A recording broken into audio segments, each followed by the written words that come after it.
bem-vindo em nome de Jesus. Tem uma visitante ali também, os irmãos falem com ela, lá, Cristiane, que está aí perto, irmã Cleidiane, que está aí perto, Samira. Cumprimente os nossos amados visitantes, para que eles possam voltar. Léo e Thaisa estão ali, mas não são visitantes, já são de casa. Então, sejam bem-vindos. Meus irmãos, nós vamos Salmos 84. Provavelmente a gente faça uma breve introdução. É muito rico esse salmo. Nós, nessas manhãs, estamos falando dos Salmos 84.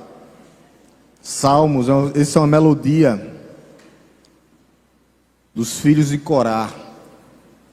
É um salmo de Asaf, conforme os estudiosos. Salmos 84, nós vamos ler completo, do 1 ao 12. Vamos ver até onde a gente pode chegar nessa manhã, tirar alguns ensinamentos, aplicações, implicações para as nossas vidas. Amém, meus amados? A palavra de Deus nos diz assim: quão amáveis são os teus tabernáculos, Senhor dos exércitos.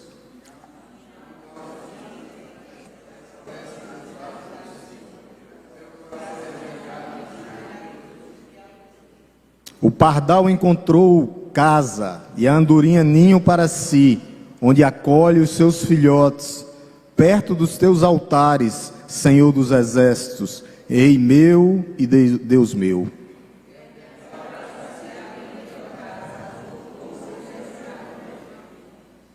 Bem-aventurado é aquele cuja força está em ti, e cujo coração se encontram os caminhos aplanados.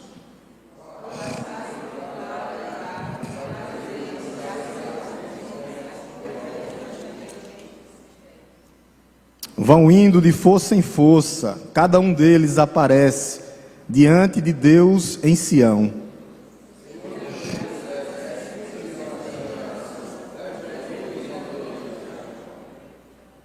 Olha, ó Deus, escudo nosso, e contempla o nosso rosto do teu ungido.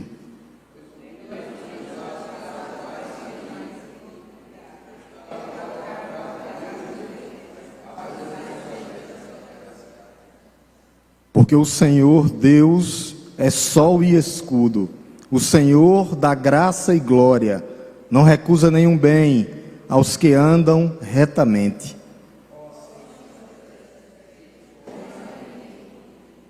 Vamos ler novamente juntos aqui o versículo 12. Todos, vamos lá? Ó Senhor dos exércitos, feliz é aquele que te confia. O tema desse salmo é justamente esse: a bem-aventurança dos adoradores, a bem-aventurança, a felicidade daqueles que confiam no Senhor. Esse é o tema do salmo. A bem-aventurança, a felicidade dos filhos de Deus, a felicidade daqueles que temem ao Senhor. Conforme quase a maioria todos dos estudiosos, eles atribuem esse salmo aos filhos de Coré, aos filhos de Corá. E a gente já pode trazer uma aplicação para as nossas vidas. Isso revela o amor de Deus, sabendo que os filhos não pagarão pelos pecados dos pais. A gente lembra, né, quem é Corá? Corá, Datã e Abirã liberaram a rebelião contra o seu líder, um líder levantado por Deus, que era Moisés. E essa família, esse homem, a maioria que acompanhou eles, foram literalmente fulminados por Deus. Mas os seus descendentes continuaram servindo no templo, servindo ao Senhor. Coré, Datã e Abirã era da tribo de Levi. Eles eram levitas de Deus e esses homens continuaram. Então Deus, Ele não atribui o pecado dos pais aos filhos. E isso é maravilhoso. Cada um é responsável por si. Cada um é responsável pela sua tomada de decisão. Eu não posso me responsabilizar pela tomada de decisão dos meus filhos. Eu ensino ele no caminho que ele deve andar, para que ele cresça e não se desvie do caminho de Deus. Charles Spurgeon vai dizer que esse é a pérola dos salmos, uma joia preciosa dos salmos. Ele vai dizer que o Salmo 23 é um salmo popular, que quase todo mundo conhece. O Salmo 103 é um salmo da alegria, é um salmo alegre. O Salmo 119 é um salmo profundo, a sua profundidade, a sua extensão. O Salmo de Davi, o Salmo 51 é um salmo melancólico, é um salmo sentimental. Mas com certeza esse salmo aqui é um dos mais amáveis, um dos mais conhecidos. Esse salmo aqui fala da peregrinação do povo de Deus. O povo de Deus tinha sido dispersado, que nós chamamos de dispensação. Com a perseguição, o povo de Deus, os judeus, tinham sido dispensados nos vários lugares. A gente vê isso quando o Espírito Santo de Deus é derramado lá em Atos 2, né, que tinha o povo de Deus, os judeus em Capadócia, Síria, em vários locais. Então o povo de Deus voltava como peregrinos para o tabernáculo do Senhor, em adoração, em louvor. Famílias viajavam dias e dias juntos, caminhando, cantando, louvando em grupo. Cada parada que havia, eles louvavam a Deus, se juntavam e louvavam ao Senhor, e o número crescia, o número de pessoas. E eles cantavam louvores no caminho, adorando a Deus, ao longo do caminho. Esse mesmo homem chamado Charles Spurgeon, ele vai dizer que o errante, o homem errante, o homem sem casa, ele é um cigano, ele não tem lar.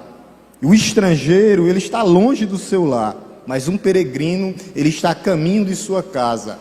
E o melhor lugar do mundo é a casa de Deus, é a casa do Senhor, é o melhor lugar que nós estamos. Esse caminho esse salmo fala da casa de Deus, a felicidade de estarmos na casa de Deus. Esse salmo está dividido em 3 estágios ou 3 atos. O primeiro ato é o desejo e a lembrança dos átrios, dos tabernáculos da casa do Senhor, que está do verso 1 ao verso 4. Não sei se vai dar tempo a gente dar nem esse primeiro ponto. A segunda parte era uma viagem, a viagem que eles caminhavam para a casa de Deus. E aí nessa viagem eles tinham uma coisa que a igreja tem hoje, esperança, de que iriam chegar e iriam adorar, e iriam estar na presença de Deus. E ele termina do verso 9 ao verso 12, na divisão, mostrando que esse povo de Deus tinha confiança no Senhor, eles confiavam no Senhor. Esse salmo mostra a importância da casa de Deus para os crentes, a casa de Deus para o crente. Qual a importância da casa de Deus para o crente? O culto de adoração, o culto de comunhão, o culto de doutrina. Quando o salmista diz que tem saudade dos tabernáculos de Deus, e tem pessoas que não querem vir para a casa de Deus, eu não entendo. Ele mostra que o culto aqui é essencial na vida do cristão. Não é uma coisa secundária, que eu venho um dia e outro não. Não, mas é essencial. Os átrios do Senhor, a casa de Deus, é um lugar primordial, central. É o nosso campo, onde nós nos reunimos para adorar como igreja, para adorar aquele que é digno de receber. Os átrios do Senhor, ele vai falar disso. Os átrios do Senhor. Olha o que é que diz no versículo 1 só. Quão amáveis são os teus tabernáculos. Amáveis. É um amor estar presente na casa de Deus, com os filhos de Deus, em comunhão com os filhos de Deus. Então não dá para entender quando aqueles vão e não vêm. E ele fala aqui 3 vezes dessa bem-aventurança e dessa felicidade. Olha o que é que ele diz aqui. 3 vezes falando dessa felicidade. De quê, pastor? De estar nos átrios do Senhor, no tabernáculo, na casa de Deus. Olha o que é que ele diz aqui no verso 4, falando da felicidade daqueles que se reúnem juntos. Verso 4, bem-aventurados os que habitam em tua casa, os que vêm para a tua casa, os que continuam na tua casa, os que permanecem na tua casa. Bem-aventurado, feliz é aqueles que estão aqui hoje presentes, participando do banquete espiritual. Felizes são aqueles que não fogem da casa do Senhor, Felizes somos nós que estamos hoje aqui. Olha o que é que ele diz agora no verso 5, novamente. Bem-aventurado é aquele cuja força está em ti, Senhor. Mais uma felicidade, está na casa do Senhor e está no Senhor, porque nós viemos para a casa do Senhor para adorar o Senhor.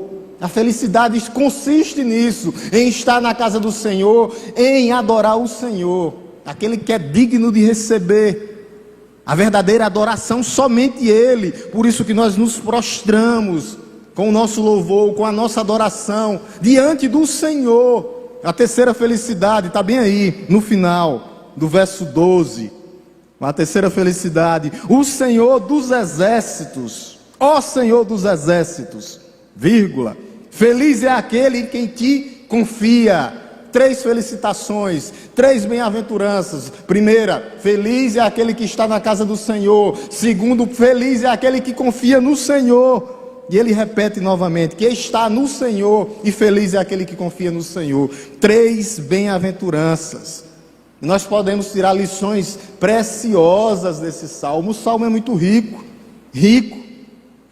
Verso 1 ao verso 4, a felicidade do adorador, a felicidade do crente, se expressa em seu intenso desejo de comunhão com Deus. Se você não tem o desejo de ter comunhão com Deus, de estar na casa do Senhor, alguma coisa está errada. A casa de Deus, ela é amável para a mente, para o coração, para a alma. Ela representa bênção, comunhão, é um encontro onde se reúne quem? A Assembleia dos Santos, o povo de Deus, em comunhão, em adoração. Nós estamos juntos para isso, para adorar. Em nenhum outro lugar do mundo oferece tantas bênçãos como a casa do Senhor. Juntamente com o encontro com os filhos de Deus, na casa de Deus, e um Deus vivo, um Deus que vive. O desejo do salmista é profundo, é insaciável. Ele queria estar na casa do Senhor. Verso 1, quão amáveis são os seus tabernáculos. Amáveis, insaciável. Ele queria estar na casa do Senhor, na igreja local, na sua igreja. A igreja local é um lugar amável para o povo de Deus. E eu vou dizer mais uma coisa: e um ninho para os nossos filhos, onde há proteção.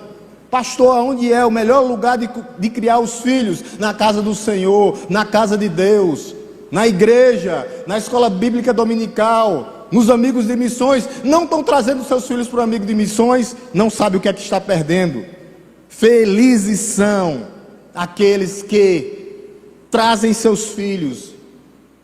E a palavra de Deus vai dizer aqui, a gente vai ver mais na frente, que a casa de Deus é como um ninho que conforta, um ninho que consola os nossos filhos, como conforta o pardal e a andorinha, numa forma poética e linda, maravilhosa de falar, que o poeta fala aqui para nós. Felizes são aqueles que estão na casa do Senhor. Primeiro, verso 1 e 2, o adorador é despertado pelo seu amor à casa de Deus.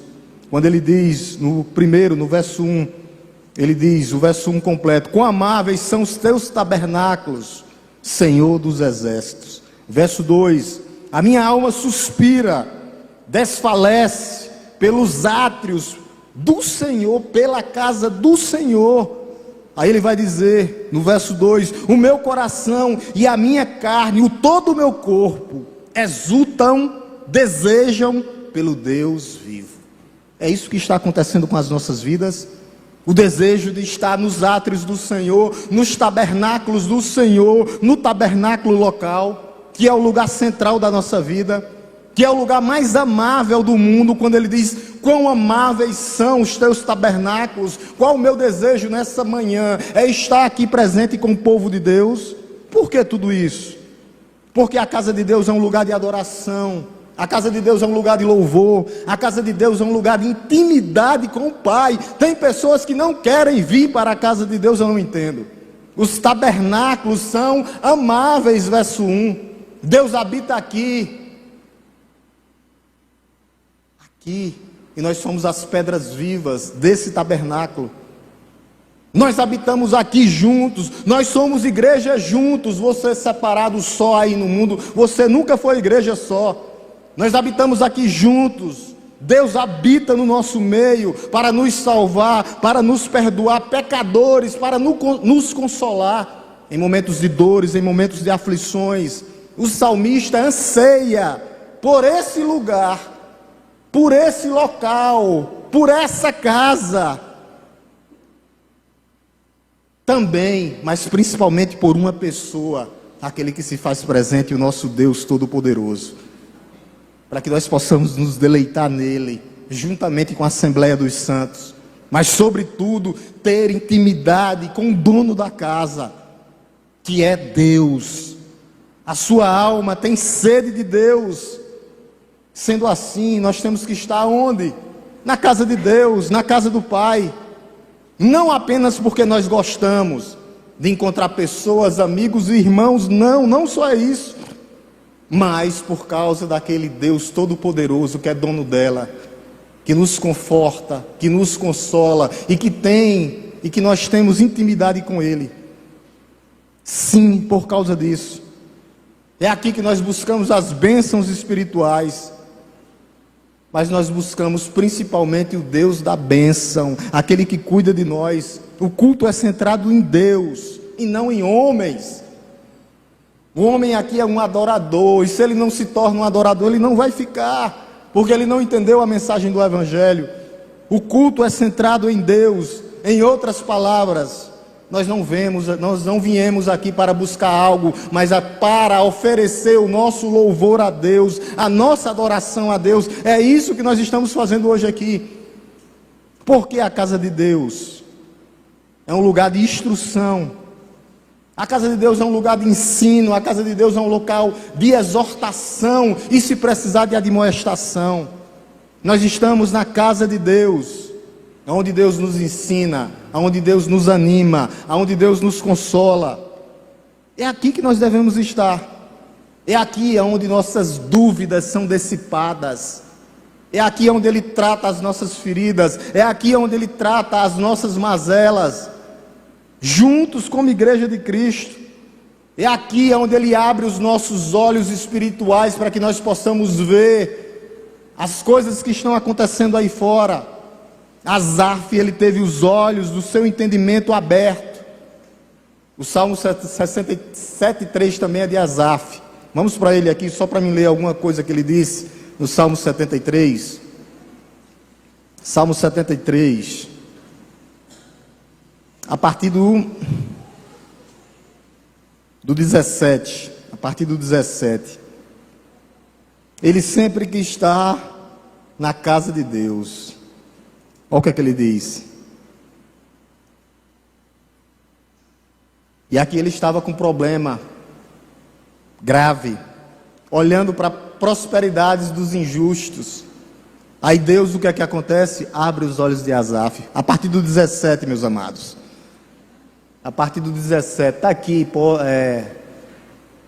posto aqui no Data Show. Vamos ler até o 21. Olha o que é que ele diz.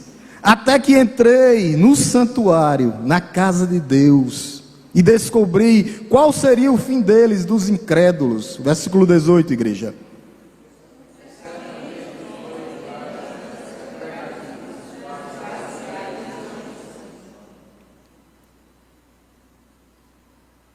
Como são destruídos num instante, são totalmente aniquilados de terror.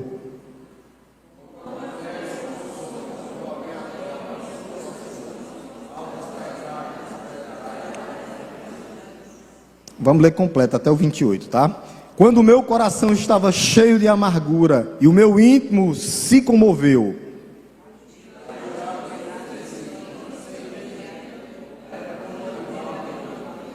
Aí aqui ele descobre: no entanto, estou sempre contigo, tu me seguras pela minha mão direita.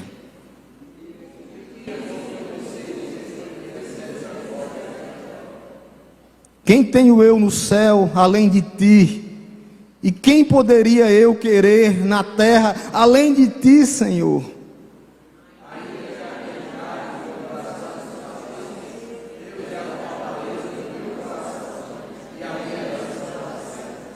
Os que se afastam de ti certamente morrerão, perecerão. Tu destrói todos os que são infiéis para contigo.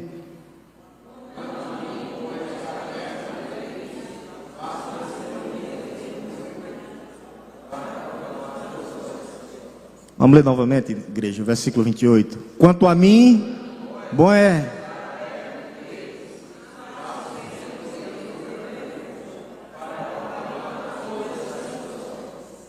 Asaf, quando entrou na casa do Senhor, seus olhos foram abertos. Deus abre os nossos olhos. Os nossos olhos, o que, pastor? Espirituais. Ele tira a venda dos nossos olhos. Asaf estava preocupado com a prosperidade dos ímpios. E Deus abre, tira o véu, abre os seus olhos, tira a venda dos seus olhos, para mostrar a ele que Deus segura na sua mão, que Deus anda com ele, não só com ele, ele anda com a sua igreja, ele sustenta a sua igreja.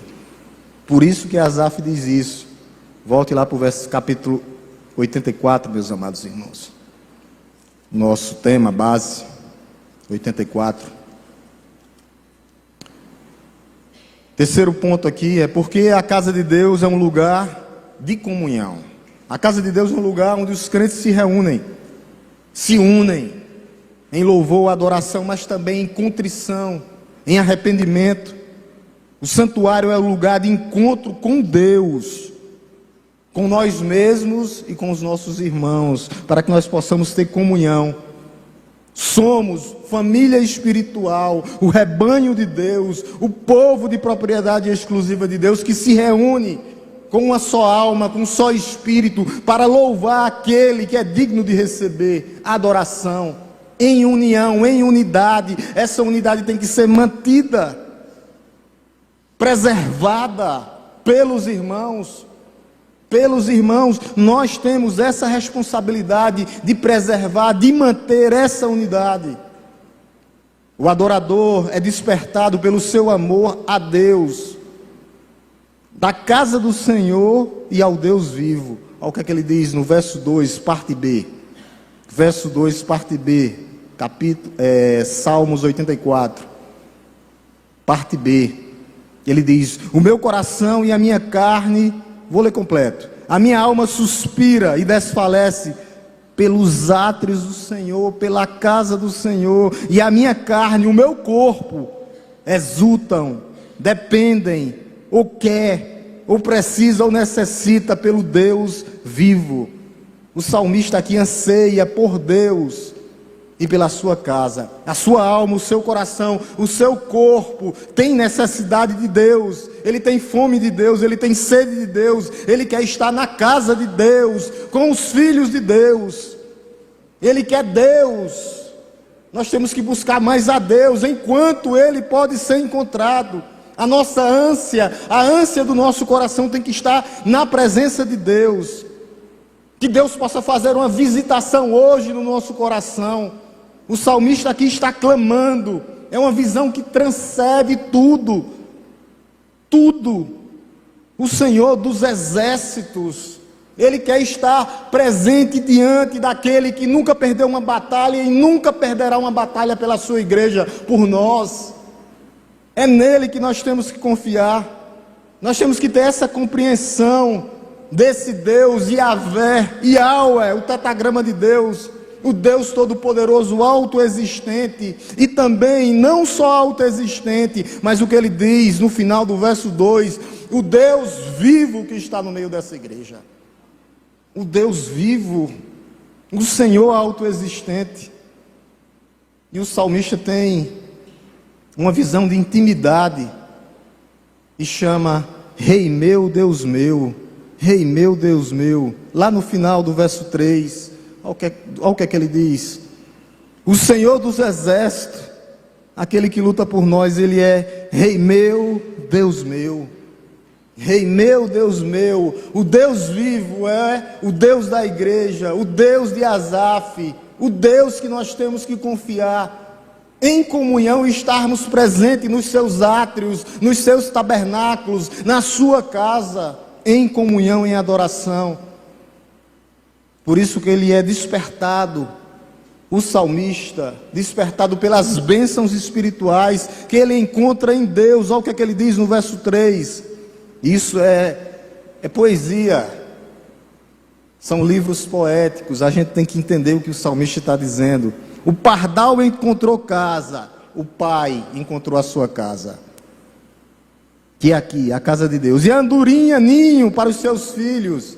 Os pais encontraram um abrigo para os seus filhos. Aonde é, Senhor? Aonde é? Na casa de Deus. Na casa de Deus. Nós somos como pardais pequenos, dependentes de Deus. Ele está falando de forma poética, de forma litúrgica, de forma poética, dizendo: o pardal encontrou casa, vocês também encontraram a casa de Deus, e também os seus filhos. Quando ele diz: e a andorinha, ninho para os seus filhos. Qual o melhor lugar para cuidar e criar dos seus filhos? Na casa de Deus, no ninho que traz proteção. É aqui onde nós criamos os nossos filhos, na casa de Deus. É isso que o salmista está dizendo. O pardal encontrou casa e a andorinha ninho para si. Aí ele vai dizer: aonde acolha os seus filhotes. O acolhimento está aqui dos nossos filhos, o acolhimento dos nossos filhotes, dos nossos filhos. De forma poética ele está dizendo: os teus filhos têm que ser criados na casa de Deus, e lá na tua casa tu ensina ele nos caminhos que ele deve andar, para que eles não se desviem. E aqui é o local de aconchego, acolho e de ensinamento da palavra de Deus. Duas bênçãos: a primeira, segurança; a segunda, proteção. Para quem, pastor? Para toda a tua família. É na casa de Deus que nós devemos estar. É na casa de Deus que nós temos proteção. É na casa de Deus que nós temos segurança. Os pardais, é porque não tem mais entrada, mas eles faziam ninhos aqui. Eu creio que sim, na igreja antiga. Não fazia, irmã Hilda? Ninhos, faz nas casas. Eles fazem nas casas. É aqui que nós temos que estar. O abrigo é aqui. O abrigo para nós, o ninho para os nossos filhos é aqui. O salmista encontrou refúgio para ele e para os seus filhos. Aonde, pastor? Na casa de Deus, nos átrios do Senhor, nos tabernáculos do Senhor. Para ele e para a sua família, a casa de Deus era o melhor local, era onde ele queria estar. É o melhor lugar do mundo para criar os nossos filhos. Aonde, pastor? Na casa de Deus. Construa um ninho para o seu filho na casa de Deus, nos tabernáculos do Senhor. Nos tabernáculos do Senhor. O local é aqui, não tem outro local. Aí fora não tem nada para oferecer. Caminho de morte, perdição, que não pode ser só no domingo. Não. Ele diz: criar na casa de Deus, toda e qualquer oportunidade. Eu tenho que estar aqui, com a minha família, como um pardal, que tem uma casa, e como uma andorinha, que traz os seus filhotes para cuidar dos seus filhos. A segunda bênção é a bênção de redenção. Também de forma poética ele fala, para que a gente possa encerrar, para ir para a escola bíblica dominical, no verso 3. Olha o que é que ele diz, verso 3. Primeiro ele falou do pardal que encontrou casa. Nós encontramos a nossa casa aqui. Andorinha, o seu ninho para os seus filhos. O melhor lugar de criar os nossos filhos é aqui, onde ele acolha os seus filhotes, aonde ele acolhe os seus filhotes. Aqui há a proteção. E ele diz assim, no verso 3, que isso é muito interessante, e a gente tem que prestar muita atenção. Perto dos teus altares.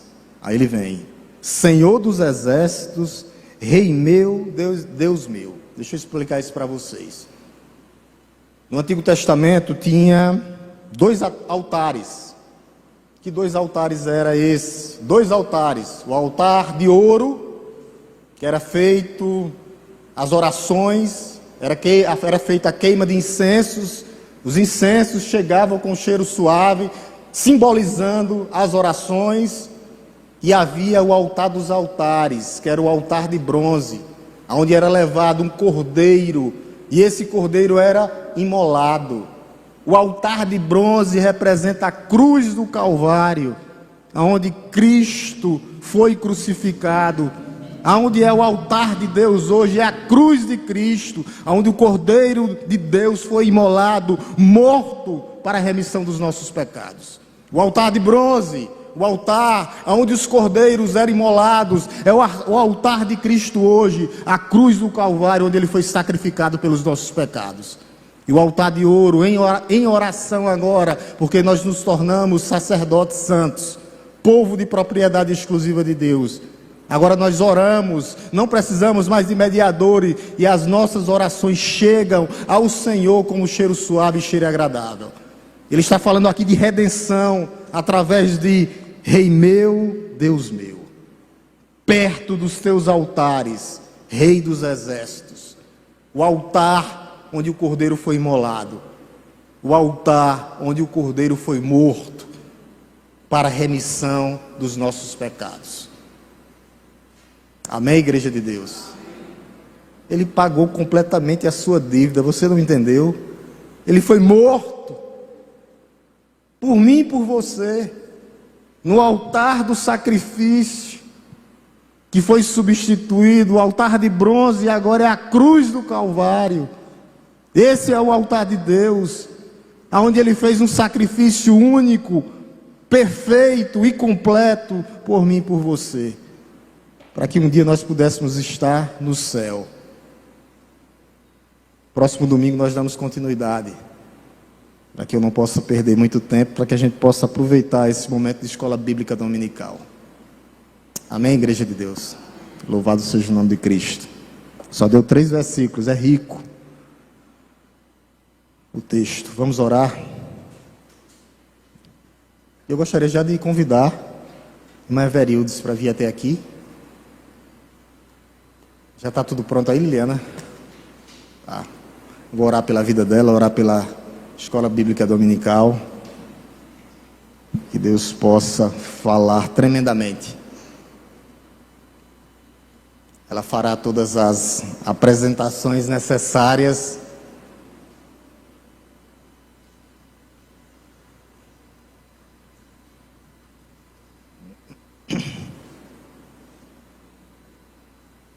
Quer usar esse ou esse? Esse ou esse? Baixo. Pra cá? É melhor, eu também gosto desse. Vamos orar em nome de Jesus, agradecendo já pela vinda de Everildo, seu esposo, que se faz presente. Muito obrigado em nome da Primeira Igreja Batista. E que seja um momento de instrução, educação para as nossas vidas. Oremos em nome de Jesus. Te louvamos, Deus Todo-Poderoso, Criador dos céus e da terra. Te bendizemos, ó Deus, gratos pela Tua palavra. Que o Senhor nos mostra, ó Deus, que nós temos que estar nos átrios do Senhor, na casa do Senhor, valorizando a igreja local, valorizando a comunhão com os santos, valorizando, ó Deus, a harmonia, o aprendizado, ó Deus, essa unidade, no meio da diversidade de pessoas diferentes, mas no final, uma só igreja, um só povo, um só batismo, um só Deus e Pai, um só Senhor, ó Deus, que age no meio de todos e está sobre todos. E nesse momento, ó Pai, eu te peço e já te coloco a vida da tua filha em tuas mãos, para que ela possa, ó Deus, ser instrumento, nesse momento, ó Deus, usando os seus dons e talentos, para a edificação, ó Deus, da tua igreja, e para a glória do teu nome, porque a tua palavra diz, quer comamos, quer bebamos, façamos tudo para a glória de Deus. Obrigado, Senhor. Eu te louvo e te agradeço nesse manhã, ó Deus, no nome santo e poderoso de Jesus. Obrigado pela vinda. Graça e paz, igreja. Desde já estou agradecendo ao Senhor pela oportunidade que o Senhor tem conduzido